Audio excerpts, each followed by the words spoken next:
still stuck back there. Come on out of that cave. Come on you out. Can build your own house. There is liberty. Don't you know? Have you heard? You have been set free. We are free thinkers. We're free. We are free thinkers. Greetings, greetings, greetings. Come on in the house. Welcome home. I am so glad that you are here. My name is Janice Pons. I am the host of this podcast, From Destruction to Dignity, Clinical Perspectives, Spiritual Truths. We talk about clinical things, just the mind, the emotions, the will, the intellect, the drive, the desire, the warfare zone. Everybody gets in it. Come on, nobody's immune to this thing. But everybody's at a different level, and that's okay. And they are perspectives. There's an angle at which we can look at things. Clinical perspectives having to do with the mind and our soul and all of those different areas and components of our makeup, that it was God's idea.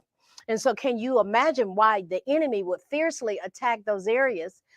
Because he doesn't want us to be victorious. And so it's clinical perspectives. And then we have to add on the solution, spiritual truth. So we go there. So I love how we're able to integrate both and look at both, because we are in a warfare. Have you noticed? Have you noticed? I'm in it. You're in it. As they say, all of God's children is in it. Now, I'm locating where I come from in the South. Boy, it's a whole different way that they talk down there. You children, get on in here. That means you children, come in the house. Anyway, I love my country folks. They would say things. They're like, what did you say? You want to go outdoors? Outdoors. Oh, outdoors? Okay. I love them. So we have different cultures. We have variety. Isn't God amazing how he made us all different, and we can love and respect each other? And it's just interesting. I'd love to hear my folks from Boston talking about, you got your khakis? You got your khakis? Khakis? What do you mean? Khakis? Khakis? No, khakis. What you start to khakis? Okay, I love it. And so it just speaks to the variety in how we talk, our vernacular, even in our thoughts. But you know what? Sometimes if those thought patterns are not reeled in and put under some type of standard, you can get in trouble. You can get in trouble, and you'll be going down a pathway of destruction. And God wants us to live in a pathway and in a place and dwell in a place of dignity. And listen, on here, I just go there because there's so much going on. And you'll hear these different things like 2-3 weeks ago, we talked about the back to school necklace, which is it translates into a noose, and it's an invitation and an encouraging students to engage in death by hanging. Let's talk. We exposed that. That was in the top 10. I'm grateful for that, because we need to be talking about that. Have you got your back to school necklace? Are you going to use your back to school necklace? Yeah, I'm going to make my back to school necklace. These kids are being encouraged to do that. There was a TikTok trend that went on where they were kids were being adolescents were told, get a car, drive it as fast as you can, see how fast and how hard you can drive it, and see what happens. And they were having a wreck and dying. You imagine that? Okay, so all these trends, what's going on that they are buying into this? We're going to look at that. What's going on that they're buying into this back to school necklace? They're buying into driving too fast and then wrecking a car and being critically injured and or dying. So speaking of which, these trends, there's one that's going on. You may have heard about it. And the Food and Drug Administration has given a very strong warning. And we're going to talk about this tonight. And this is under fair use. fair use. The internal medicine news. I get all kind of information that comes up across my desk as a clinician. And at the hospital that I work at, I deal with traumatic brain injuries, mental illness, addiction, the whole 9 yards of behavioral health, traumatic brain injuries that people can have, that it affects their cognitive functioning, their speech and language functioning, their behavioral functioning. Sometimes a brain injury can target any particular one, a combination thereof, or a global impact. And it just amazes me. And I tell you, I'm gonna say this, and I'm gonna do a podcast on this eventually. The last 2 years, I've just seen just a huge increase of people getting a traumatic brain injury from being drunk and falling and hitting their head, and they are messed up for life unless they get a miracle. I mean, they're wheelchair bound and they're having to learn how to walk all over again, stepping off a curb, drunk, hit the head. One of the most severe injuries I've seen. Drunk, hit the head on the cement. Wow. Fall down the stairs, drunk. Never be the same again. So, speaking of getting under the influence of something else, we're going to look at something tonight. It's called, wow, when I saw this, the Sleepy Chicken Challenge. Have y'all heard about this? Somebody said, have you heard about the back to school necklace? What have you heard? Have you all tried the Sleepy Chicken Challenge? Oh, Lord. And you know what this involves? It involves people cooking a chicken in NyQuil. Honey, when I was growing up, NyQuil, it was 26% alcohol. If you didn't feel good, you had the flu, you take some NyQuil, you're going to go to sleep. And you'd wake up and you'd feel better because it had these other ingredients in it, acetaminophen, Robitussin, dextromethorphan, and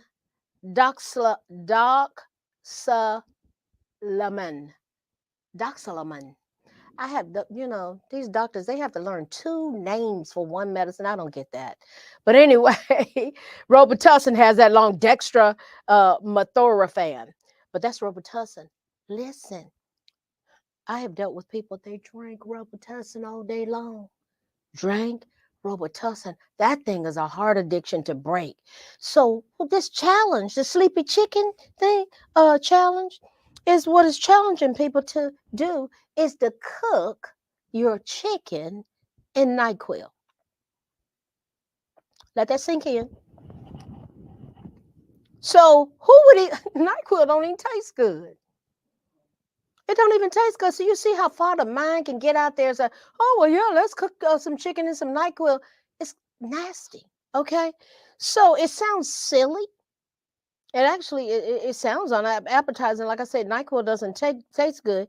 But you know what else? It is very unsafe, and young people are doing it.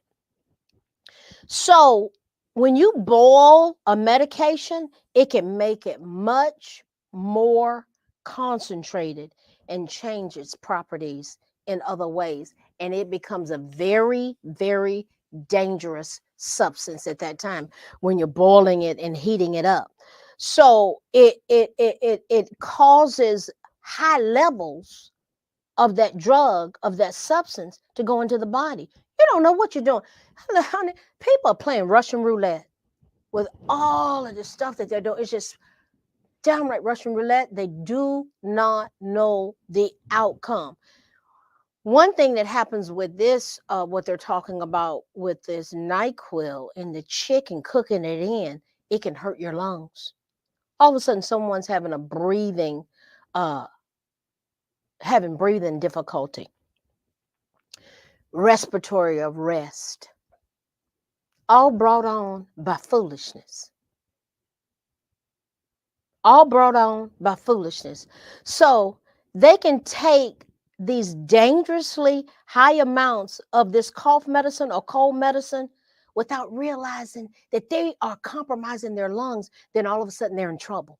And then people might not even know what's going on. They can't breathe. They're passing out. Maybe someone was there to figure out what was going on.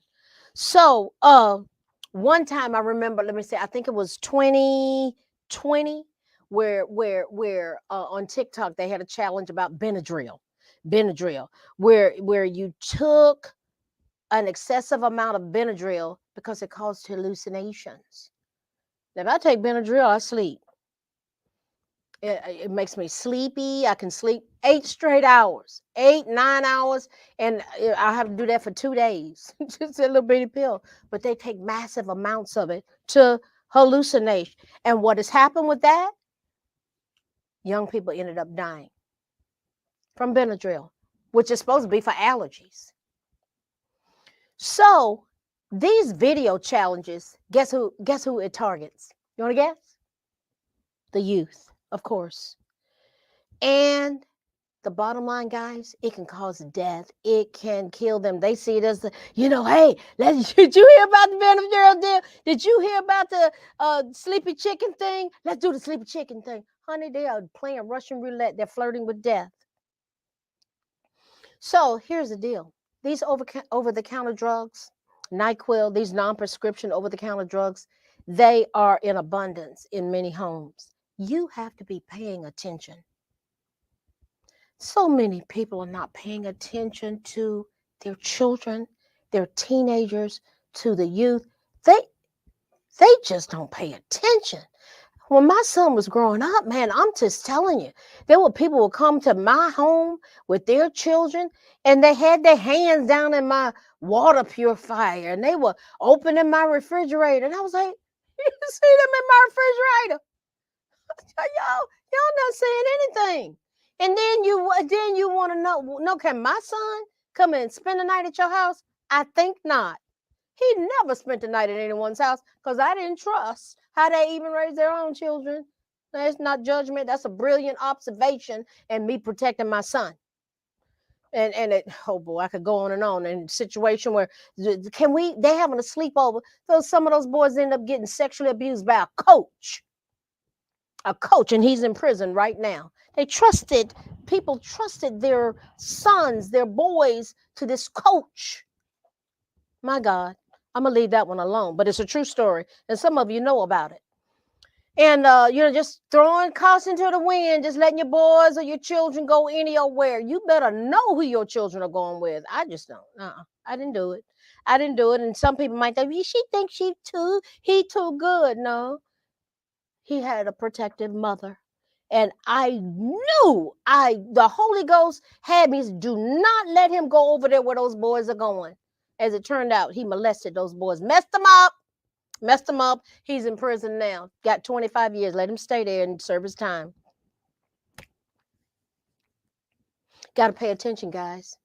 Got to pay attention. You got to look at patterns. I had a chief executive officer at the hospital where I work now. He taught me one thing that carried me a long way. He said, "I'm an old patterns guy, Janice." I loved him. I said, "What you mean?" As evidenced by what? And he broke that thing down. That was excellent advice. Pay attention to patterns. Listen, not that we're scrutinizing people, but sometimes you can save somebody's life if you pay attention to the patterns that they're involved in. What am I saying? Pay attention. Listen, how do parents, well, let me say it this way. There are several ways for parents to make it less likely that their children are going to end up in some silly, dangerous, diabolical, deadly social media challenge. Lock up the medicine. Lock it up. Just lock it up. If you don't have a reason, if you have a child that is prone to being impulsive, lock it up. Some can be trustworthy. This is why we need to be talking about these types of things. So if there is a child that they've already got warning signs, they got warning signs that are going on, it's like, oh, wow, okay. They can't be trusted. They just can't, not yet. They can earn it, but not yet. They haven't gotten there yet. So lock up the prescription and over-the-counter medicine. I have dealt with adolescents when I worked on a psychiatric unit for adolescents. They taught me a lot. Those kids, they taught me a lot. They were doing things like having sex on a grave in the cemetery, eating dead people's fingernails. I'm telling you, the enemy has people way out there for them to be able to be accepted. Heaven had to have it on a grave,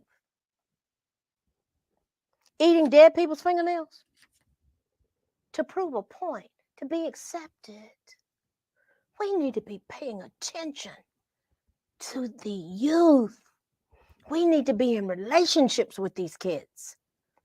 They're doing some day. Their auntie has been up, and now he's targeting kindergartners with this sexual thing. It's nuts.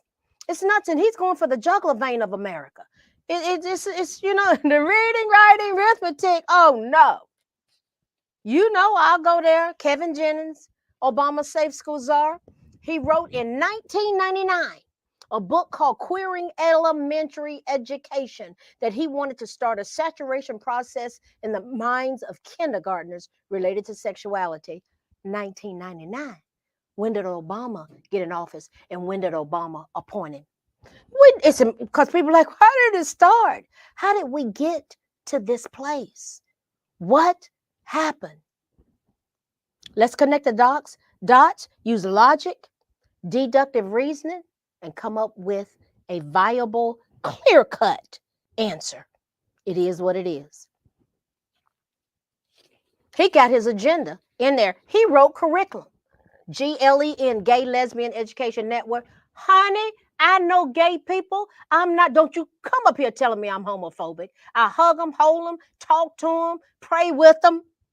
They've asked me, Miss Jennings, can I have a hug? Absolutely, I'll hug you, babe. Come here. I'm not scared of you.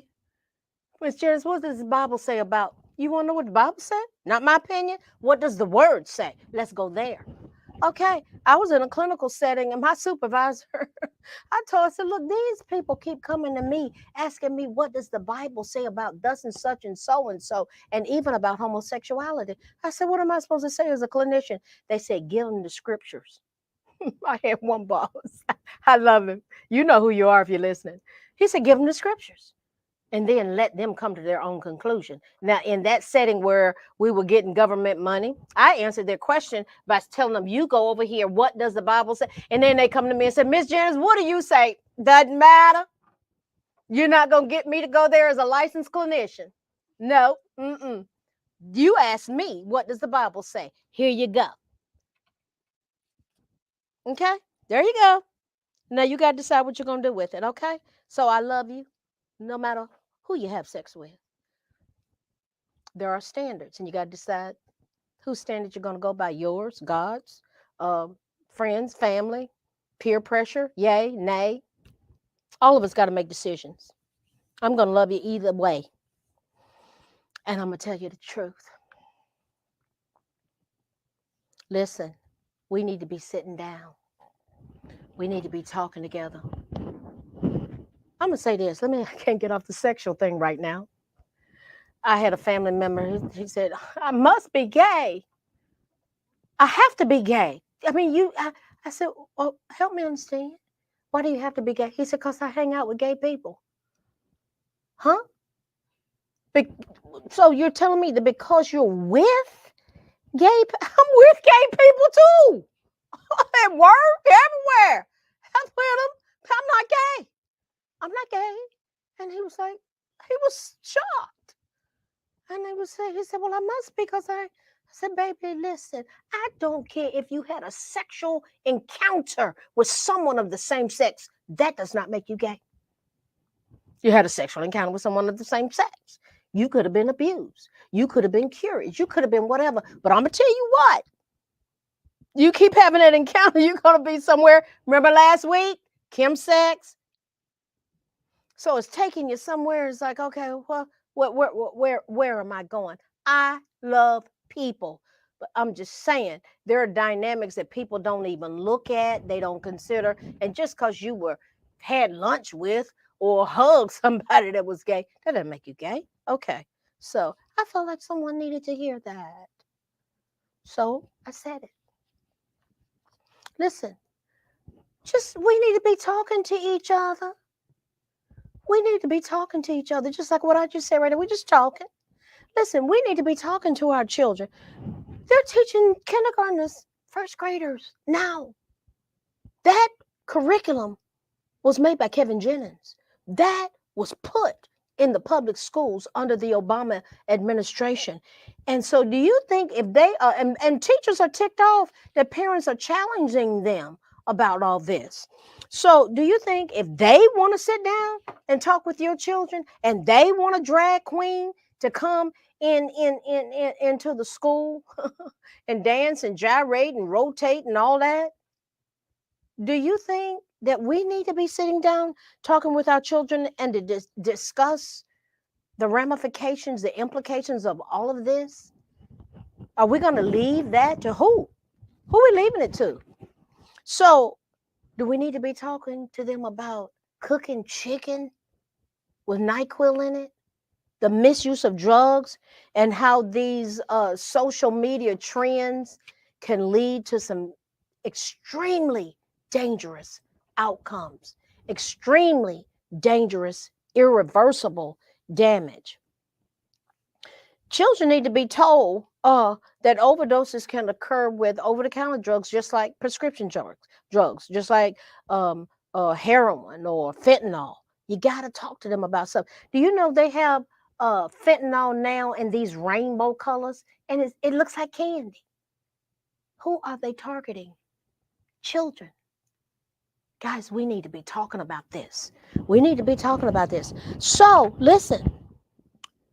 There was that, you remember we had that ice, but the ALS is like this ice bucket challenge, the mannequin challenge. Those things seem harmless, raise money for ALS.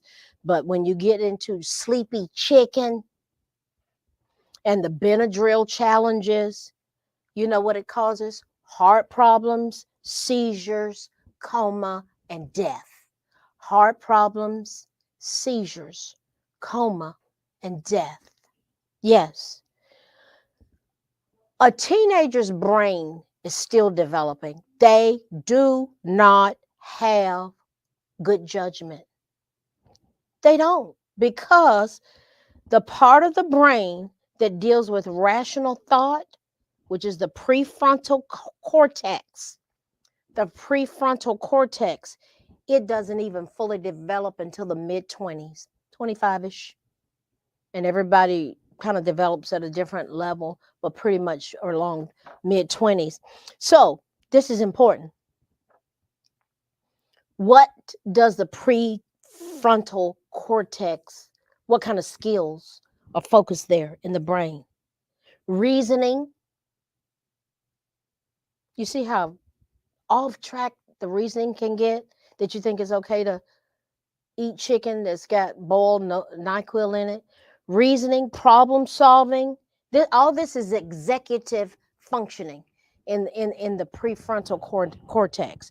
Reasoning, problem solving, comprehension, impulse control, creativity, and perseverance.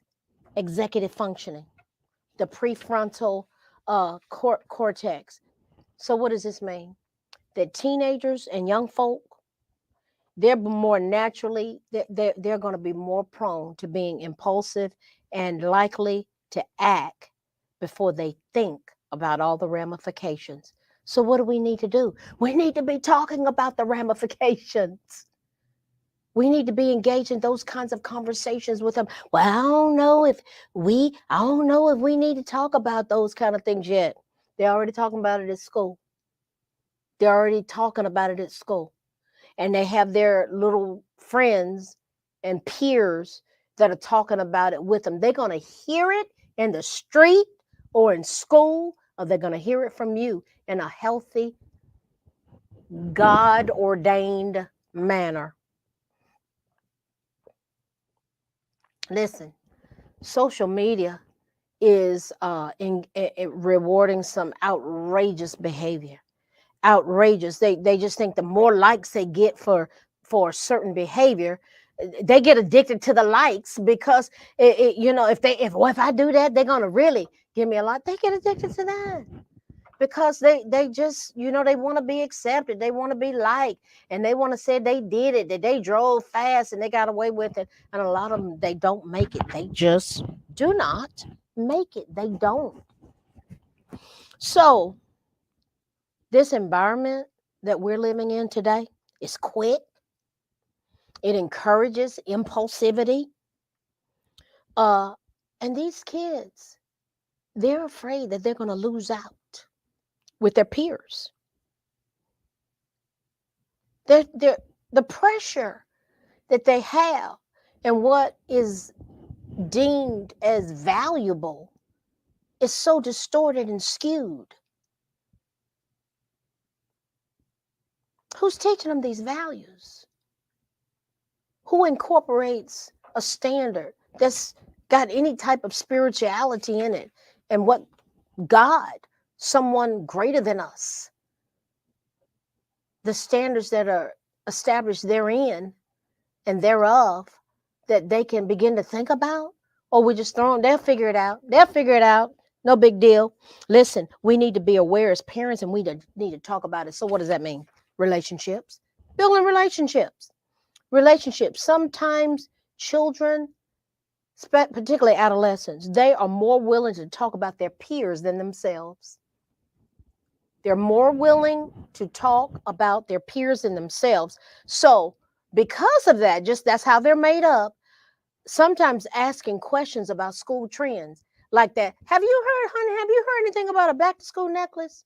Have you heard anything? What are the latest trends? Oh, mom, goodness gracious. Let me tell you what they're talking about now. You're asking them. So you're engaging with them. There are ways to build relationships. First, we want to let them know that we love and care for them. You have to say it. A lot of us, we didn't grow up with our parents telling us that they loved us. You can't teach what you don't know, and you can't give what you don't have. But you can certainly learn it. So letting them know that we love them and we care for them. Another thing, we got to stay calm. Just stay calm. Stay calm. Show an interest in their interest. You might like, oh God, I can't. They're interested in that. Talk, build a relationship around it. Get to know their friends. Having your home as a place where kids come, that's a good idea. Your place is to hang out. You can see what's going on. You can see who they're going to be involved in. And one last thing that you can do to build a relationship, use your own experiences to reflect back on what you experienced and think about where they're at right now. So you can offer some words of comfort that you needed. Oh my God. Those of you who've been abused, molested, beat, degraded, shamed, verbally, physically, sexually, spiritually. Sometimes you can, because you understand, because you've been there and you've done that, you can understand, wow, I know what I would have liked to have heard. And think in your adult mind, what do you think that they need to hear? Sometimes it's, baby, I am so sorry that happened to you. It's not like, don't you go down there no more. You shouldn't have been there. Why you go down there? All you're doing is re-traumatizing them a second time. Happens all the time. It happened to me. It just happens. They don't mean to. Sometimes parents and adults, they don't know what to say.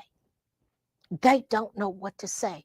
But think about how you felt in a given situation, and you can simply say to them what you should have heard. I'm sorry it happened. I'm here for you. Let's get some help. Listen, we looked at this ridiculous trend that's going on that makes children think it's okay, youth think it's okay to boil chicken in NyQuil and eat it. It can be a deadly, deadly, deadly path to take. Lock these things up. Build these relationships with these youth. Let them know that you care. Listen, I love you. I love youth. I love youth. I love children. I love babies. I love you, and God loves every category that I just named more than I do. And He has a path for us, and it's a good path. This here, NyQuil, chicken with NyQuil in it, that's a path of destruction. That's a train wreck going somewhere to happen. It's a path of destruction, but God wants to take us from destruction to dignity, and it looks like something. It's observable, it's measurable. You're talking, you're going there, you're building relationships, you're exposing it, you're protecting, you're making your home safe. Listen, God needs us to work with Him because He'll meet us right where we are. Listen, we unpacked some things tonight. God is concerned about these youth, and we need to be just as concerned in our relationships with those around us. Good night. We are God empowered, strength is ours, liberty, been set free, education, affirmation, dedication, information, revelation.